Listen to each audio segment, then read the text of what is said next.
श्री सद्गुरु अच्छे और बुरे दोनों में वास करते हैं।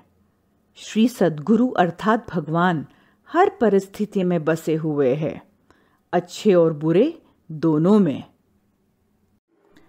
जिस प्रकार अच्छे के पीछे श्री सद्गुरु है, उसी प्रकार बुरी के पीछे भी है। अगर आपकी कोई चीज़ गलत हो गई हो, तो उस चीज़ की समझदारी और भान रखना ज़रूरी है। मैं गुटखा खाता हूँ, मेरे मुंह में गांठ बनी है। ये जो गांठ बनी है, इसकी समझ मुझे रखनी ज़रूरी है। सिर्फ समझ रख के चलेगा नहीं, तो उसका भान भी मुझे रखना है। अर्थात जो चीज़ मुझे समझी है, उसका पूरा भान रख के उसको और बारीकी से समझना। उदाहरण, ऐसा क्यों हुआ, इससे कैसे हटा जा सकता है, और भविष्य में इस गलती से बचने का रास्ता क्या है। इस तरह अति सूक्ष्म जाकर कोई भी चीज़ का गंभीर रूप से अभ्यास होना ज़रूरी है। गुटखा खाने से मुंह में गांठ आना, ये अच्छा है कि बुरा? निश्चित रूप से बुरा है। ये हमें हमारे जीवन के आखिरी पड़ाव में पहुंचा देगा। यह जो हमने गलती की है, इसकी समझ हमें होना ज़रूरी है। साथ साथ में इस चीज़ का संपूर्ण भान होना भी ज़रूरी है कि इससे कैसे बचा जाए। अर्थात जिस प्रकार अच्छे में श्री सद्गुरु बसे हुए हैं, उसी प्रकार बुरे में भी श्री सद्गुरु बसे हुए हैं, जो हमें सही समझ दे के बचाने की कोशिश करते हैं। इस तरह बुरी घटनाओं में जो श्री सद्गुरु का स्वरूप बसा हुआ है, उसे हमें समझना चाहिए। बुरा होने पे सिर्फ बुरा हुआ, गलत हुआ, यह बोलकर चलेगा नहीं। अगर कभी किसी को जीवन में ठोकर लग जाए, किसी के घर में बुरा हो जाए, तो घर की बुजुर्ग मंडली तुरंत बैठक बुलाती है और उस प्रसंग पर विचार विमर्श करते हैं कि ऐसी मुसीबत क्यों आई। सिर्फ छाती नहीं ठोकती, शोक नहीं करते, आक्रोश नहीं करते, इससे समस्या नहीं हल होती। सब बैठक में बैठकर विचार विमर्श करते हैं। वह कैसे? पूरी बारीकी से, अर्थात पूरी समझ और भान से, और ढूंढ के निकालते हैं कि हमसे क्या गलती हुई है। पूरे मंथन के बाद वह उपाय के स्वरूप में श्री सद्गुरु को खोजते हैं। इसमें उन्हें इस समस्या से जूझने का हल मिलता है। श्री सद्गुरु को अर्थात परमेश्वर को जो भी अच्छा है, वह अर्पण करने का हमारा भाव होता है। हमारे पास कंडिया भर के फूल होने पर उसमें से ताजे खिले हुए फूल चुनकर हम श्री सद्गुरु को अर्पित करते हैं। बारिश में गेंदे के फूल पानी लगने के कारण थोड़े खराब हो जाते हैं, तो हम खराब पंखुड़ियाँ निकालकर अच्छी पंखुड़ियाँ श्री सद्गुरु अर्थात परमेश्वर को अर्पित करते हैं।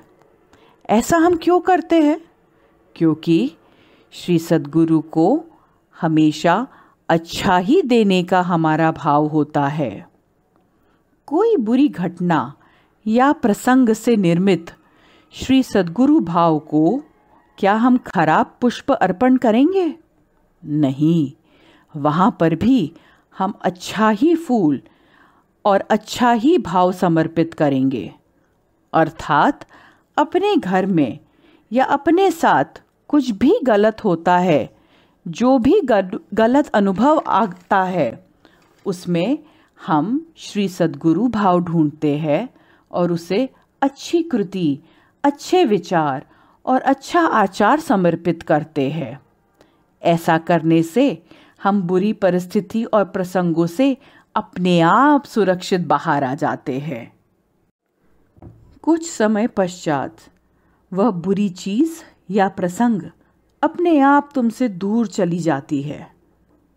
यह सारी चीजों में क्या श्री सद्गुरु स्वयं आपके घर आते हैं क्या? नहीं आते, लेकिन फिर भी आपका अड़ा हुआ काम बिल्कुल आसानी से पूर्ण हो जाता है। यह सारी चीजों का लाभ किसे मिलता है? हमें मिलता है, अर्थात हमें हमारी क्रिया, हमारे विचार, हमारे आचार, हमारा भाव, हमारा बोलना, हमारा चलना, सब कुछ जब श्री सद्गुरु को समर्पित भाव से होता है तो हमारा हर एक कार्य आनंद के तरफ मुड़ जाता है। इसके उल्टा अगर मैं कर लूँगा, मैं देख लूँगा, मैंने ही किया है, इस प्रकार मैं की रट लगाओगे तो मात्र 40 से 50% सफलता प्राप्त होगी। बाकी सारे प्रयास और समय व्यर्थ हो जाएगा। दिन रात बस आपका ही चिंतन। किसका? श्री सद्गुरु राया। अपना गाइड कौन? श्री सद्गुरु राया। अपना मार्गदर्शक कौन? श्री सद्गुरु राया।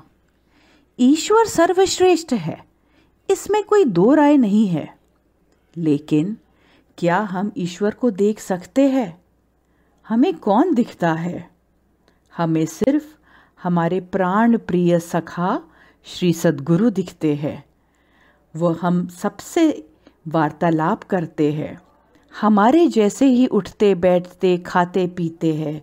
उन्हें भी हमारी तरह सुख दुख की भावनाएं होती है।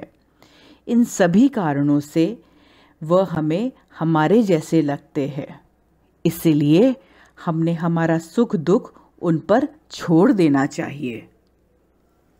हम सब श्री गणेश जी की पूजा करते हैं, वह हमारे आराध्य दैवत है, इस बारे में कोई शंका नहीं।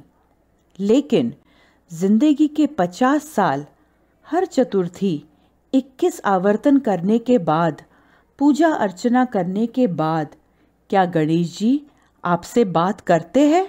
नहीं। इसका मतलब यह नहीं कि गणेश जी बोलते नहीं, ऐसी बात नहीं है।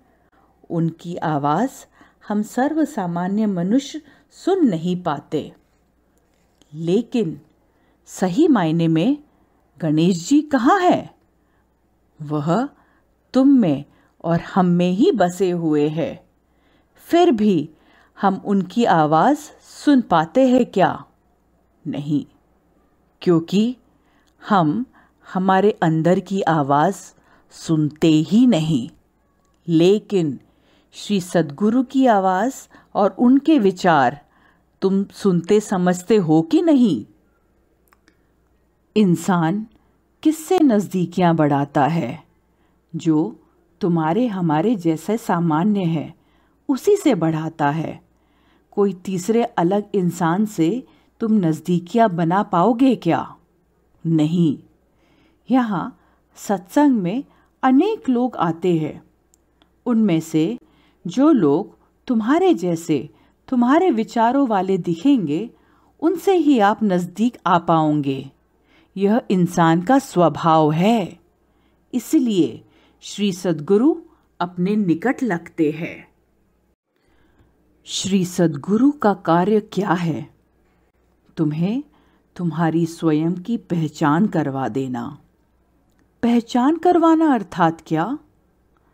तुम्हारे भीतर जो सद्गुण है, पात्रता है, सिद्धता है, इसकी पहचान करवा देते हैं और आगे का जीवन आनंदमय करने के लिए प्रोत्साहित करते हैं।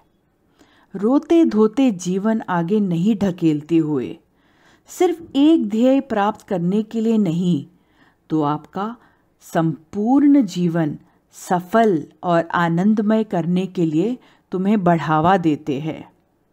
जब वह आनंद से अपने जीवन को समझ के आगे साथ साथ बढ़ता है, तो उसका जीवन आनंद स्वरूप हो जाता है। जब तक इंसान आनंद स्वरूप नहीं होता, तब तक उसे जीवन के आनंद का एहसास भी नहीं होता। इसलिए सर्वप्रथम आनंद स्वरूप होना जरूरी है, नहीं तो जिंदगी का सफर आनंद की ओर आनंद से नहीं होता। श्री सद्गुरु अच्छे और बुरे दोनों में वास